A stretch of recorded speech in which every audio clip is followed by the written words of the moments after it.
And rail was the dominant issue throughout the Honolulu mayoral debate last night, hosted by KITV and Civil Beat.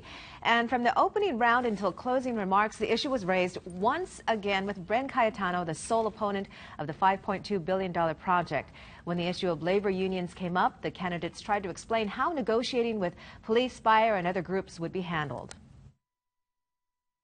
Make sure that we remain the safest big city in America. And that means our police officers, our firefighters, our ambulance drivers, EMS personnel, and lifeguards are paid properly.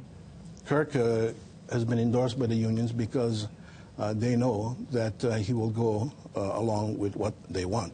It's better for the taxpayers in general that city employees are not getting unreasonable benefits like 21 days off, 21 days of vacation, 13 days of that, and all of that extra time off.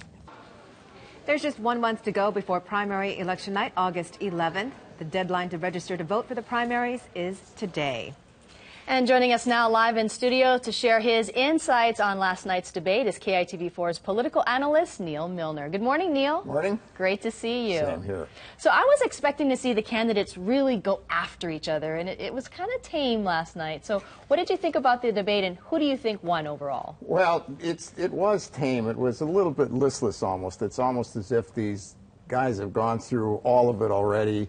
It's hard to gear themselves up again, not so much for the campaign, but I think the kind of it's format fatigue and campaign fatigue is starting to get them. It's hard to pick a winner or loser, for two reasons. One is that it doesn't make all that much difference who wins or loses a debate. It's all about who wins and loses the election, and this is just a little bit of a piece of the puzzle. I think that Caldwell did very well in terms of establishing a relationship with the audience. Not so much about the answers here. I'm thinking about just the contact. I think that they all did okay. I don't think there was a whole lot of passion on the part of either one of them. And I think that the opportunities that they had at the end to really establish contact, to say this is who I am, this is what I believe, the last 2 minutes, they did a so-so job about that. And I think that that's where, if you don't have any other passion left for the debate night, you ought to put it in those 2 minutes, look at the camera, say what you believe, say why you believe it, and get done. Sell it. Yeah. Well, I didn't really hear anything different or anything. Well, I mean, the only way you're going to hear anything different now is if something happens that's different. These people have their policies all locked up. Rail is a totally locked position. There's nothing that's going to happen. Each side has a little bit of faith about what has to happen for them to be right. One is Ben Cayetano getting the money from the legislature for the surcharge to use if you don't have rail. The other is the federal money.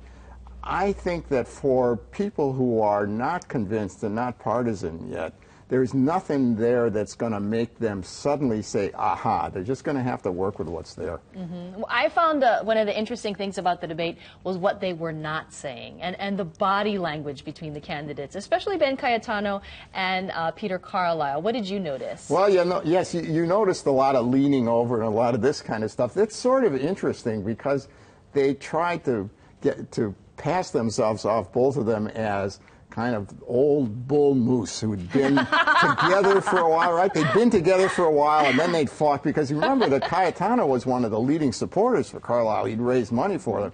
So this was really big, because they are friends, though, right? Well, so they say. Yeah. I mean, I don't spend much time with either one of them on a social occasion, but they are friends. And it was at one level sort of nice to see that. I mean, it was, if you like your politics civil, then that was okay, but there was a lot of leaning over and so on. But that's because they've heard all each other's insults before. Yeah. I suppose. It was interesting when Chad Blair asked about, can you say something nice about them? What's the positive things about the two other candidates? Kirk Caldwell one of the entertaining parts of it. Yeah, Kirk Caldwell talked about Ben Cayetano's nice hair. Well, that was all this kind of passive-aggressive stuff, because Ben Cayetano said I wasn't going to basically say anything nice about Caldwell. Yeah.